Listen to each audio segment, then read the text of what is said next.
tech side of things where, we have customer development, and it's very much a sort of DIY, hack together, user research is happening. So very interested to sort of have a discussion with some of those people from, more of an academic background and sort of realize that, some of the overlaps between what's happening in anthropology and what's happening over in technology.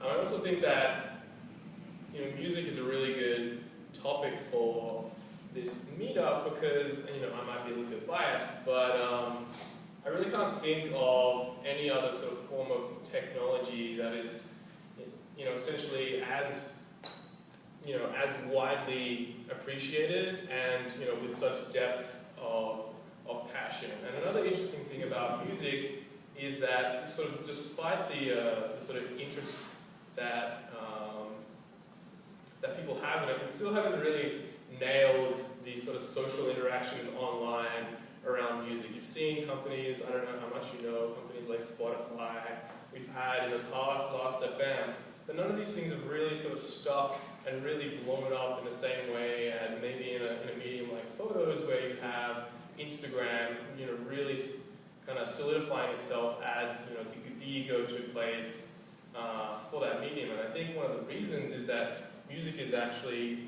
quite a complex thing. There's a lot of variation between different people in what they like, and that actually, in order to build that ideal product, it sort of takes a lot of understanding of who those users are, what they want, and that's essentially, I think, why it's sort of taken so long to really sort of nail the sort of perfect product around music. So just quickly, to get an understanding of the room, I sort of wanted to ask a few questions. Who here sort of comes from more of a sort of academic background and maybe has studied anthropology to some extent? Okay, and who here is from a more like a tech background? And across everyone, who's familiar with sort of the lean startup and customer development, that sort of stuff? Okay, good. And who likes the Beatles? Alright, that's my question to figure out how many people are actually putting their hands up, because of course everyone likes the Beatles. So a little bit about myself.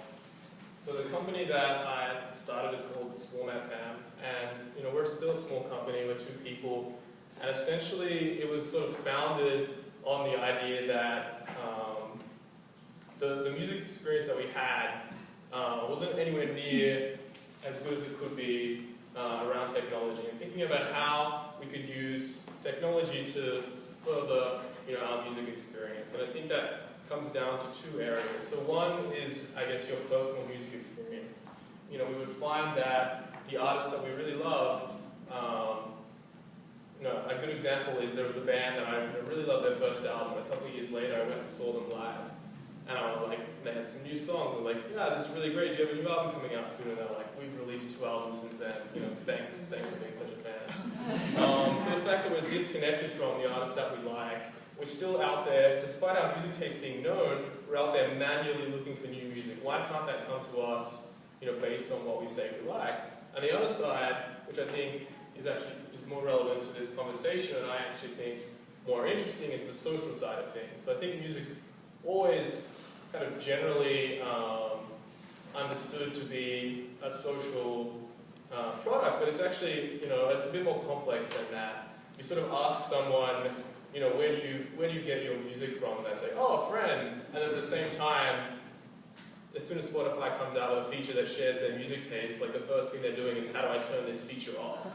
So there's a lot of nuances around, how people express music, how they share it. And I think another interesting thing is that people are always talking about social discovery of music, and the debate is that a better way to recommend someone a piece of music versus getting it off their friends?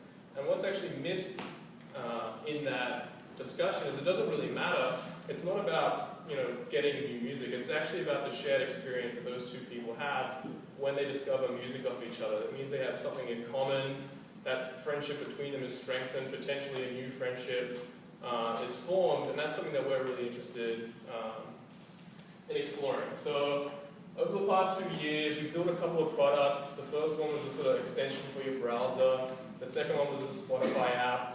The two of them, they've went all right. Between them, had about 1 million users. So we've been fortunate that we've had a lot of people using our products, but neither of those products, was the product. And so we've gone through a lot of iteration and learning and interviewing with people and trying to sort of get closer and closer to figuring out what that perfect product is. And one of the things I want to talk about today is actually, the way that we do user research, which by no means is a shining beacon of how you should do it. I think that, often we're taught about the right way to do things, and the same as dieting or exercise. There's a difference between knowing what we should do and actually doing that. So, over the course of a couple of years, we've sort of discovered ways where between the two of us with limited time and resources, how we can learn as much as possible with as little effort as possible. So I want you to sort of listen along and maybe hopefully learn something, but also maybe you'll learn what you probably shouldn't do as well. So quickly I'm going to jump into some of our user research things. So one thing is that every conversation you have, you should be treating that as an interview. Any opportunity that you're speaking to someone, rather than, I guess, isolating your user research to, very strict, organized, okay, we're going to have interviews and we're going to be learning, you want to always be learning and sort of have that contributing towards, I guess, your overall understanding of, what the problems are. Another interesting thing that we found was that, we want to test products, we want to understand, do users actually want this feature? And instead of actually going and building that feature, you can just actually take apps that other people have built that are slightly similar and give those to users and see, use them yourself, get some of your users to use them, and you can actually, I guess, hijack the work that other people are doing as a way to get some feedback. You don't have to do everything yourself. Another thing to look for is to let users actually demand and pull those features out of you. So, if you're thinking you have this great idea for a feature, unless you have users knocking on your door asking for it, then perhaps, maybe it's just a luxury that isn't that important. And it's also interesting to look at what your users are doing, and sometimes to look at the sort of workarounds and the sort of hacks that these users, this extra effort that they're going to do something, that can essentially clue you into, something that they might be interested in doing. So for example, a close example is we took about 100,000 playlists and that users had created, and we scanned through all of them and tried to sort of pull out patterns around what these users are doing. And actually found that the vast majority of them were just named genres. So it's just like reggae or rock, or maybe it was like 2013 or March 2012. And it actually turned out that I think that 1% of all playlists were just named chill. So,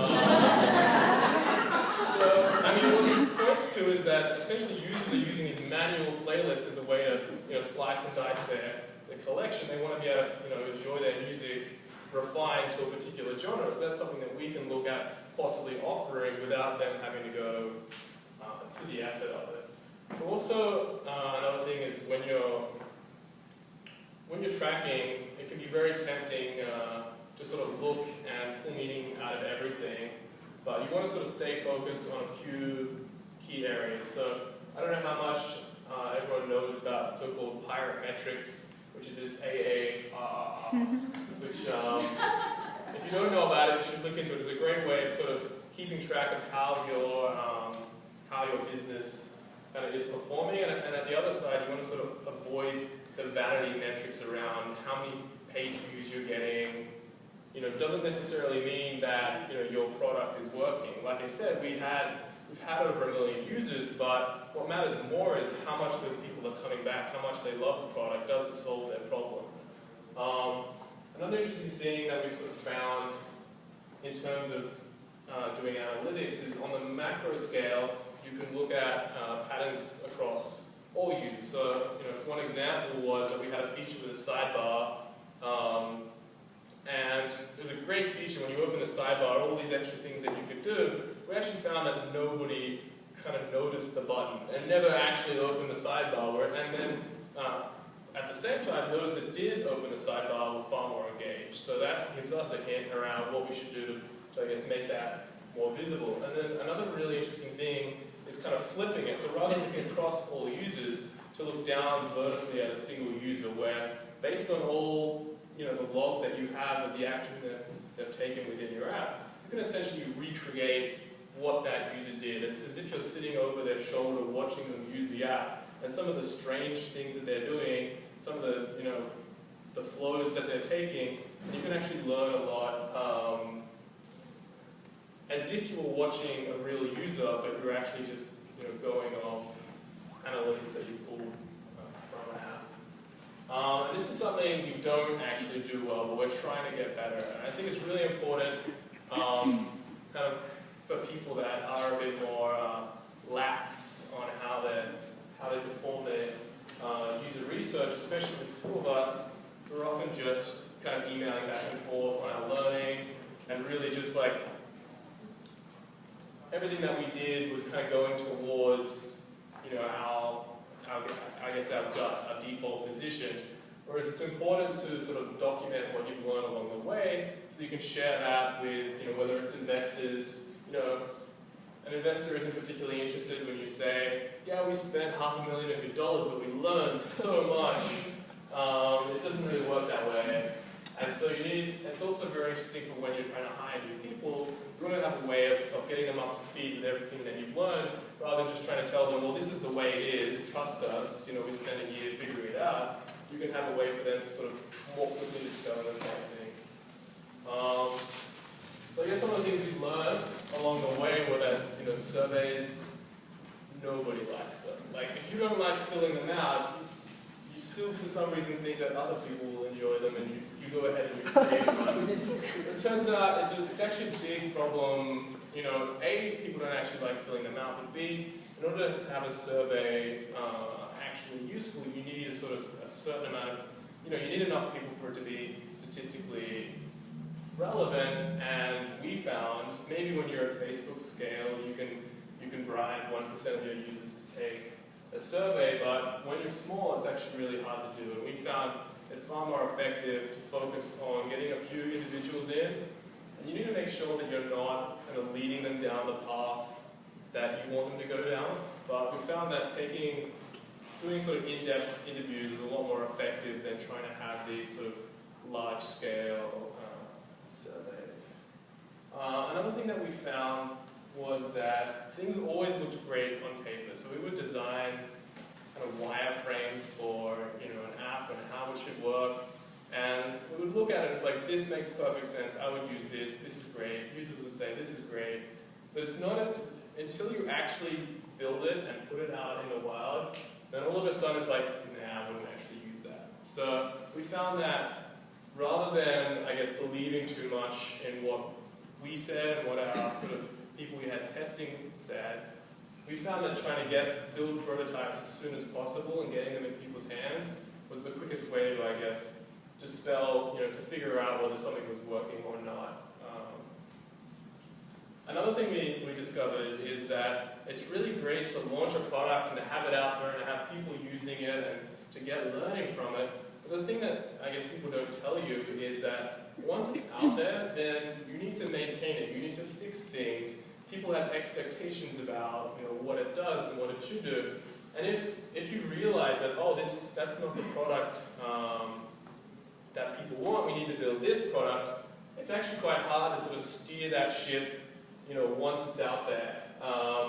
And so we found that as much as possible, you want to sort of iterate within a small group, as long as you're sort of within that group is kind of representative of various different types of people. But this is something, I guess, that we learned the hard way. And I think in general, especially as a small team, we found that the less people we were interacting with in our sort of user research, the more effective it was. So for example, we had for one of our apps, we had a beta program with about 100 people, and like not all these people really like were paying attention. We'd send them an email, they weren't really using the app, and we really weren't getting very effective information back. By contrast, sort of the app that we're working on now, we're working with a really sort of small, tight-knit group of people that we're emailing regularly. If they're not using the app, we can crack the whip on them. And they're sort of people that we know by name, and they're working closely with us. And I think that as long as you have a wide variety of people and you're aware that you're sort of working with a small group, we found that to be more effective. And the other thing I would say, and this potentially goes against some of the philosophy of customer development and maybe more of the some of the more academic theories, is that at the end of the day you do also need to trust your gut, and the research that you do should be informing your decisions rather than dictating them. So all the research that you do combines to form what you think the best course of action is, but at the end of the day, you're going to need to take some leaps of faith. You're not going to be able to get research to tell you exactly what to do. It's going to come down to you. So as long as you make sure you're aware of your biases, there's nothing wrong with trusting your gut. So next I want to sort of move on and just talk quickly about what's going on, I guess, in music, and some of the things, especially sort of the social impact. So just quickly, a quick reality check on sort of what's happening in music. One is that progress is slower than a lot of people think. So everyone in the tech community thinks that everyone's using these new streaming services and the world is changing, whereas in fact, people still discover music from radio, they're still buying CDs. We're getting there, but it's actually slower than everyone seems to think. And also the market is evolving in strange and interesting ways. For example, the biggest music service amongst teenagers is a video website. And vinyl sales, the old guard are gradually increasing year after year. And another really interesting fact around the impact of technology on music, in some ways, you think about how technology can enable music, but it's not often thought about how it's actually eroding music. So, now with the internet, there's actually new forms of entertainment that are competing for our time, whereas in the past, everyone just would have listened to music, but now, artists must compete with gadgets. And so really, what I find most interesting, you see companies like Pandora talk about listening is lean back, whereas, as Alex will attest, on platforms like Twitter, musicians are some of the most followed users on this. There's definitely a lot of engagement happening. I think it really is at the tip of the iceberg in terms of where it's at. So just quickly, jumping into music identity, I think, most of you hopefully put on a second name tag that mentioned your favorite artist. And so the reason we got you to do this is because I want to get you thinking about some of the aspects of music identity. So for example, if you chose an obscure artist, then then essentially versus an artist that perhaps everyone else will know and you can get into a conversation with. And that in essence is a way to sort of reflect you trying to stand out. And it's interesting, for example, you take on one end of the spectrum you have punks, which are using sort of the music that they're into as a way of rebelling against the norm. And then the other end of the spectrum you have believers, which are equally passionate about a certain amount of music, but it's very much about fitting in rather than fitting out, as it is with the punk. And so another thing that I want you to think about is when you saw the fact that you had to put down an artist, did you relish this opportunity to show off your amazing music taste, or did you recoil in horror? Different people have a different reaction to this sort of stuff, and in many ways it's sort of influenced by your peers and how you feel you know, if all of your peers like the same music, then you're a bit more open about projecting that. Whereas if it's something that, you know, your peers would not, you know, approve of, then you're more likely to sort of hide it away. And another interesting factor is that different people sort of have different breadths of music identity. So either it's, you know, highly localized in a few bands. So when you thought about it, was it like, yes, I know which band I'm going to put down. This is my absolute favorite. I love this band.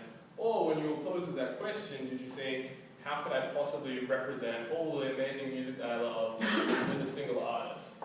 And so different people, again, are different. And I think I'm running out of time, so let's like jump ahead. But I guess like the overarching, you know, theme of what I kind of wanted to get across is that I have like a couple of minutes just to run through a few of these things. All right. So basically, like we set out in music like a couple of years ago, like, and a lot of the things that seemed obvious, seemed like the right things to do, actually turned out to not actually be the right way to go. So for example, it's like, well, music is social, so let's show you what your friends are listening to. Great in theory, but you know, as many people test, most of your friends have horrible music tastes. And also, the other interesting thing is just because you listen to something doesn't mean you enjoy it. So you really need to hold back what people are doing, and it really needs to be a higher level of interest before that is shared with friends. And as it turns out, people like to have more control over what is shared. So the reaction to that is, okay, let's have a new social graph where we follow each other only based on music taste. Which is another great idea in theory, but even someone that has, you know, really similar music tastes that you would want to follow, it's not going to be a complete overlap. And so you're going to end up having some irrelevant things. And the other reality is that people just can't help following everyone they know. And so inevitably they're going to pollute their feed. And so what you need to do is very heavy filtering rather than just relying on who people decide to follow. Another great idea is that people need more control over expressing their identity. So, okay, you know, people don't like having everything shared, so let's give them the tools to share exactly what they want. And this doesn't work either because I guess no matter how hard someone sets out to have a nicely organized music collection, or I guess any collection, or you know, build a really nice profile, it slowly descends into chaos. I don't know if anyone out here, but if you were to think of your music collection and how nicely organized it is and how much of that you actually like and how many playlists you have that you haven't touched in years, it's just a reality of how these things work. You actually notice services like Facebook, you don't actually have that much control over how you arrange your profile, because if you did, you'd do it once and then you'd forget about it and it would look stale. So they very much limit your control in terms of how you reflect your identity, because they know that if they give you too much control, then you'll mess it up. And the other interesting thing is that, you know, obviously fans love getting new music, so let's give them a whole bunch of great music recommendations. But what we found is like, the challenge isn't so much that people want new music, they just want to know what they should listen to next. And that could be new, but it could also be old. And another really interesting thing that we found is we would understand someone's music taste completely and give them a grid of amazing recommendations that they would like. And they would look at it, and they would go, I don't recognize anything here, this is not for me. And then we'd leave and we'd be like, just press the play button, you'll love it. And they wouldn't have it at all. Whereas we would give them the same grid with like 6 artists that they knew and loved, and then 2 new ones, and they'd be like, oh wow, I know that one, this is for me. And then they'll be adventurous and try the new one. So we need a mix of familiarity and, I guess, new. If you try and bombard them with all new, then it doesn't really work. And the final thing that I'll talk about is personalization. And this is very much a thing in the music sort of tech community, and I guess it flows on from everything else I've said around how different people have different music tastes. So I guess the answer then, you know, would be to personalize everything that they see and make sure that it fits to their music taste. And yes, you want to do that to an extent, but there's actually flaws there as well. So if you personalize too much, then what ends up happening is they sort of get stuck in a filter bubble where it's like, oh, you like this, so here's some more of that, and they never actually get a chance to expand beyond that and find new things. And the other really interesting thing that we discovered was there's actually some cultural significance in ensuring that there's some of those songs that everybody knows. So if you were to give each individual the perfect music for their taste, there's a risk that nobody knows the same songs. So you go to a party and like there isn't those songs that everyone can dance to. There isn't those songs that you'd love to hate that you're hearing everywhere. From a technology perspective, initially we set out and thought, well, this is a bad thing. Everything should be tailored to taste. But again, you need to have, I guess, you need to have a bit of a balance. So yeah, I guess to wrap up, over the past 2 years, it's been an interesting journey, and I think the reason that there's so many companies in the music space, and also I would argue that none of them have really cracked it, is that music is a really interesting medium with a lot of complexities, and so very interested to talk to everyone on their perspective as well, and continue to learn about